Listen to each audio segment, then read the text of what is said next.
Marie-Françoise Fayolle, chef de programme du suivi intensif et suivi variable au 6 Montérégie-Est. Merci d'avoir accepté notre invitation pour l'interview dans le cadre du projet Liaison Info-Ressources. Merci à toi, André, de m'avoir invité.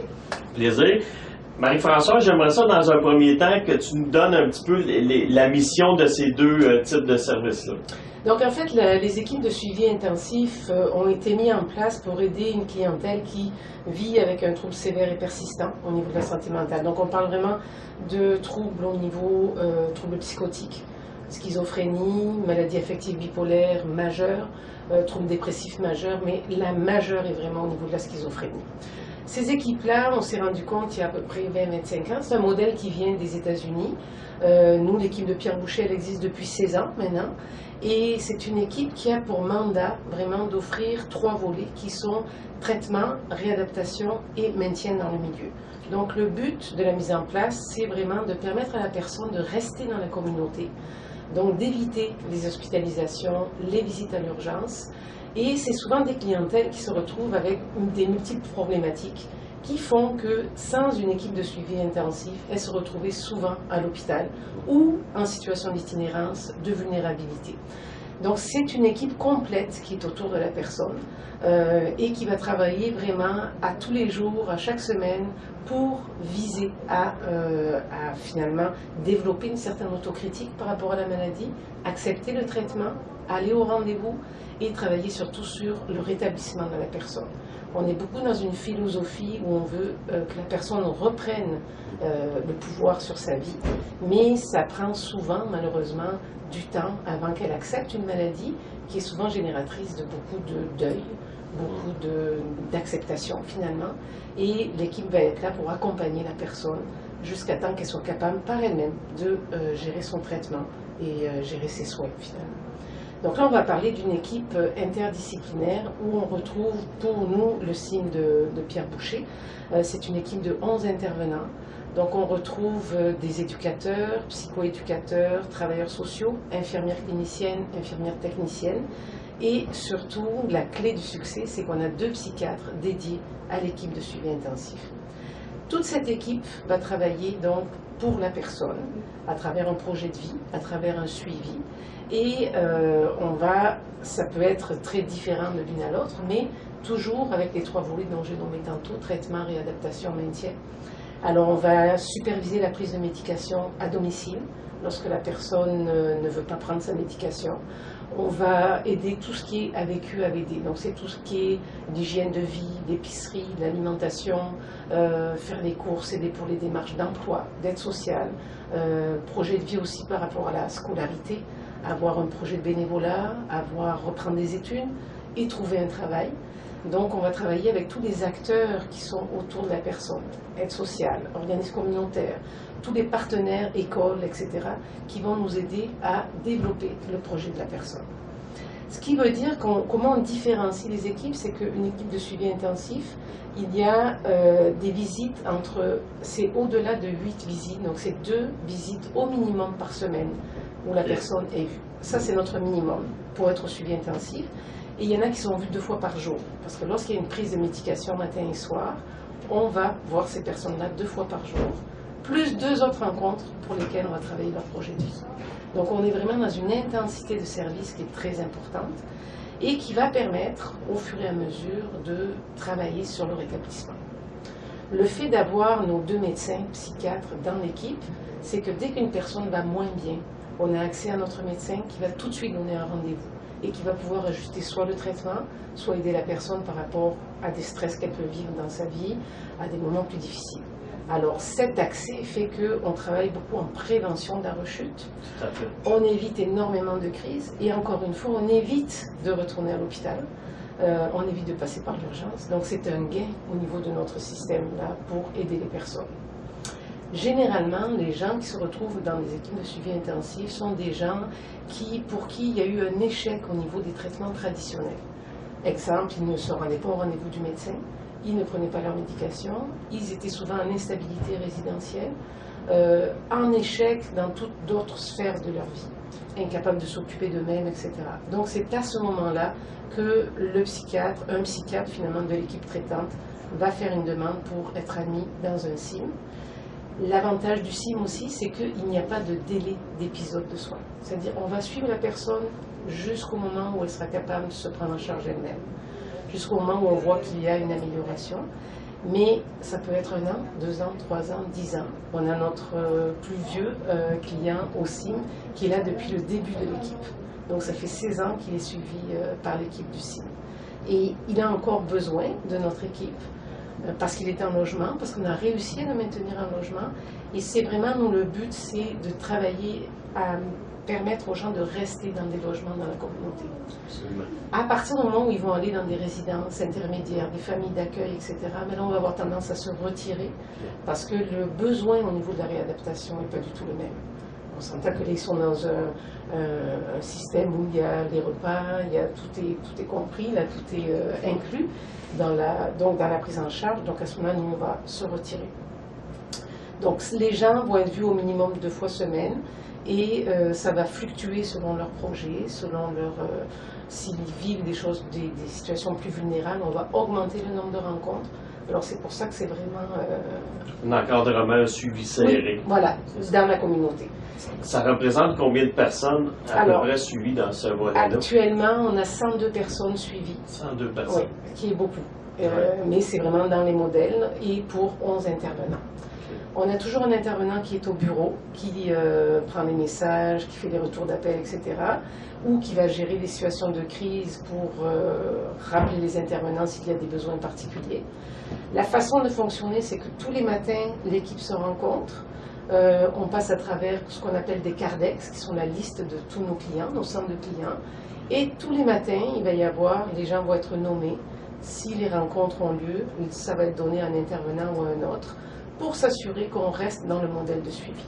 Donc c'est une pratique qui est vraiment basée sur un travail d'équipe, un travail de collaboration, et tous les intervenants doivent connaître l'ensemble de la clientèle. On a un service de garde aussi, donc les gens à tour de rôle sont de garde jusqu'à 23 h le soir. Le service est de 8 h le matin à 19 h, donc sur le terrain. Et à partir de 19 h, ils sont de garde à la maison jusqu'à 23 h. Là aussi, pour assurer que le client puisse avoir accès à un intervenant et puisse répondre finalement à une crise ou une situation de stress, toujours dans le but d'éviter les hospitalisations et les passages à l'urgence.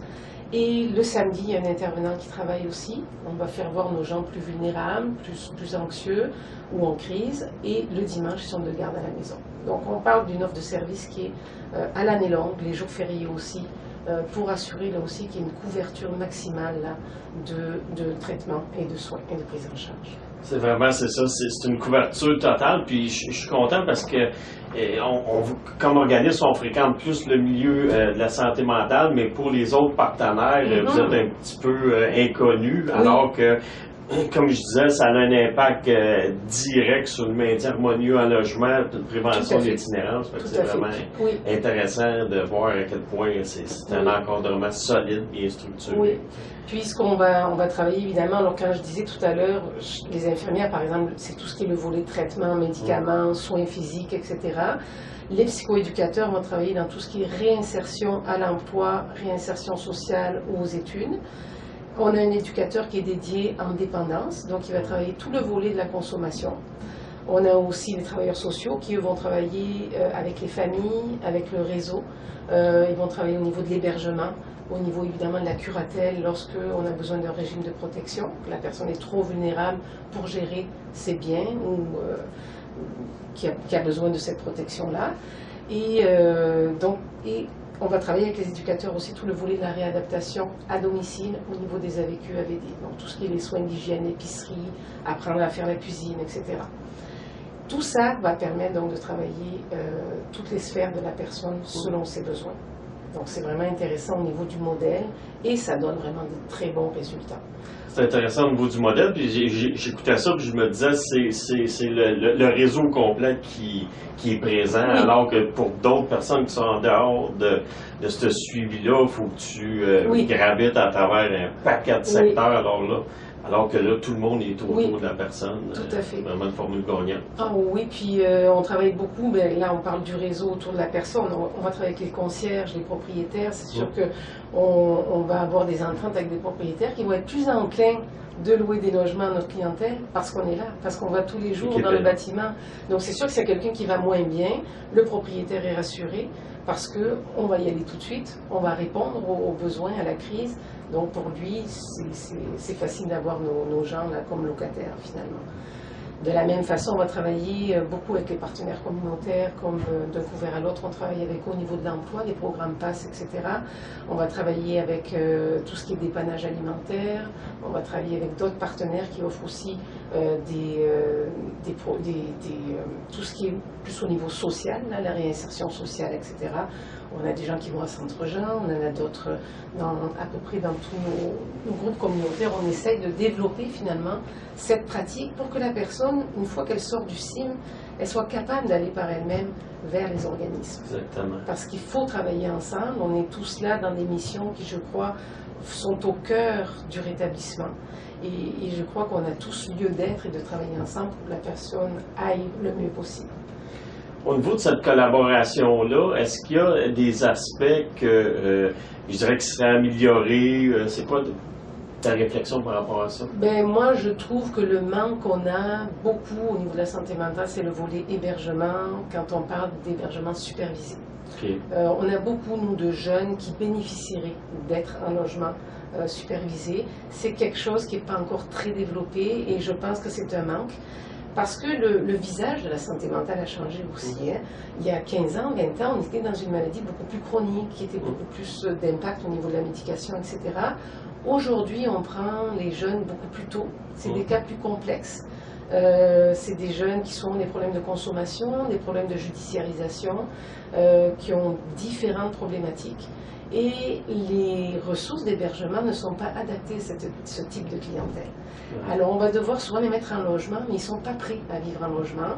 Et parfois ils vivent des échecs qui peut amener la personne à se retrouver à la rue, qui peut l'amener à se retrouver en grande vulnérabilité. Alors il y a une question, là je pense, à se poser comme société pour répondre un peu plus à cette clientèle plus jeune, plus à risque et qui peut moins se retrouver dans des familles d'accueil ou dans des résidences intermédiaires. Je pense que... Oui, c'est ça. Ce qui existe, je te saisis bien, ce qui existe actuellement, parce qu'il y en existe un petit peu, là, je pense aux résidences CISM, Espoir. Oui, Espoir, on travaille avec eux aussi. Ça. Est-ce que, je dirais, compte tenu de la complexité, les missions sont un petit peu trop serrées, là, pour certaines clientèles, oui. Pour certaines qui ne sont pas capables encore d'aller dans des programmes de réadaptation comme peut l'offrir Espoir, avec qui on travaille, nous, de façon très serrée. On a des clients qui habitent là, on va livrer la médication, on travaille vraiment en parallèle, et c'est important qu'ils soient présents. On travaille aussi avec Jacques Ferron, par exemple. Donc ces organismes-là sont importants, mais on est vite limité au niveau des places. Et on a des jeunes qui ne sont pas encore prêts à intégrer ce genre de structure ou de programme. Tout à fait. Et pour qui, peut-être juste d'être dans un appartement supervisé, 3-4, avec un intervenant, avec nous, pourrait les amener après à aller dans des programmes comme Espoir ou Jacques Ferron, etc. OK, donc diversifier l'offre de services. Oui. Okay. Au niveau, tu as parlé du suivi intensif, suivi d'intensité variable. Oui. Alors, suivi d'intensité variable, comme son nom l'indique, là, c'est une petite équipe, là, j'ai 2 personnes et demie, en fait, qui suivent à peu près une 60aine de personnes. Et eux, l'intensité de service, c'est au maximum 7 rencontres par mois. Donc, entre 2 et 7 rencontres. Donc, les gens peuvent être vus aux 2 semaines quand ils vont bien. On peut augmenter l'intensité. Dès que ça dépasse sur une durée quand même de quelques semaines, le 8 et plus rencontres par mois, c'est que ça devient un suivi intensif. Donc on reste dans une gradation des services. La personne qui a terminé un CIM, on ne veut pas la lâcher tout de suite, parce qu'on veut être sûr que ce qu'elle a acquis, ça va être consolidé.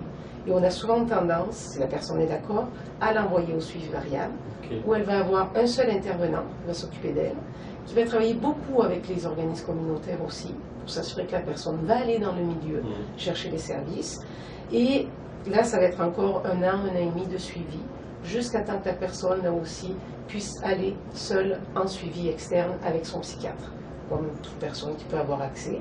Donc le suivi d'intensité variable, on est vraiment plus dans un lâcher-prise. Là, la personne s'occupe plus de ses affaires, mais on met quand même un suivi pour garantir finalement leur établissement, pour s'assurer qu'on puisse maintenir les acquis. Est-ce que les gens en suivi d'intensité variable sont exclusivement les gens qui proviennent du CIL, ou il y en a qui arrivent par... Il y en a qui arrivent de la clinique externe de psychiatrie, donc qui ont besoin ponctuellement d'un suivi avec un intervenant pour assurer que là aussi ils ne connaîtront pas l'échec, on va éviter l'hospitalisation.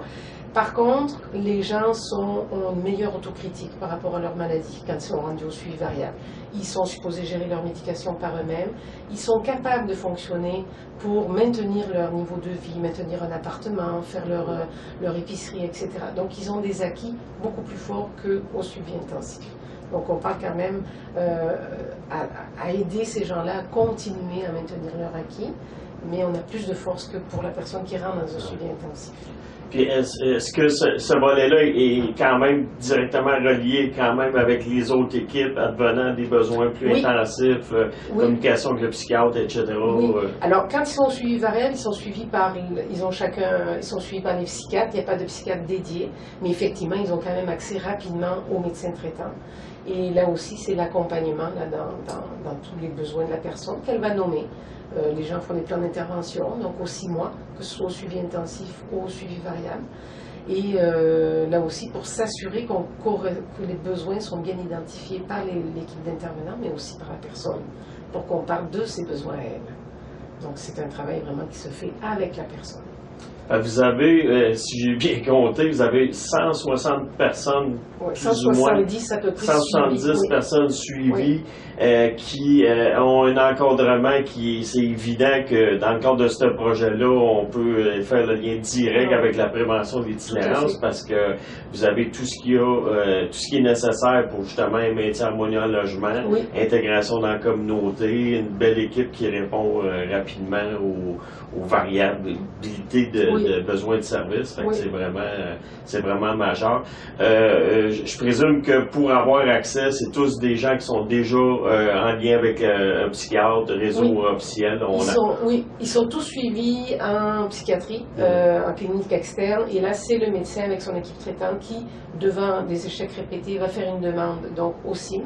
À partir de là, moi, en tant que chef d'équipe, je rencontre le patient avec le psychiatre. Et une fois que la personne est évaluée, elle est admise dans notre équipe, une présentation du dossier à l'équipe. Là, on va déterminer 3-4 intervenants qui vont être les pivots finalement autour de l'équipe et qui vont travailler de façon plus serrée avec cette personne-là. Les autres membres de l'équipe vont être plus autour pour faire la supervision de médication, la rencontrer aussi, mais on est vraiment dans un suivi avec 3-4 personnes dédiées.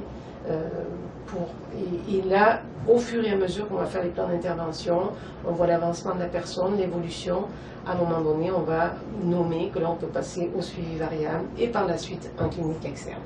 Donc, c'est toujours un suivi adapté aux besoins de la personne. Tout à fait.